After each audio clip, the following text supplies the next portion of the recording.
វីដេអូនេះនឹងបង្រៀនអ្នកទាំងអស់គ្នាអំពីការកំណត់ក្រដាស A4 ជាសង់ទីម៉ែត្រអញ្ចឹងជាដំបូងយើងចូលទៅកាន់ file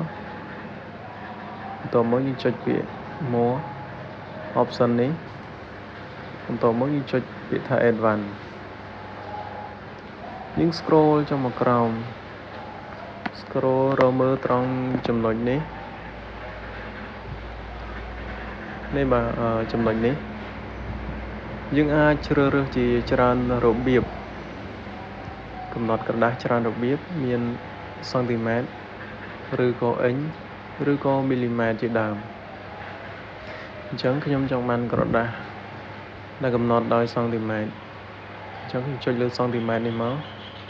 បន្ទាប់មកយើងចុច OK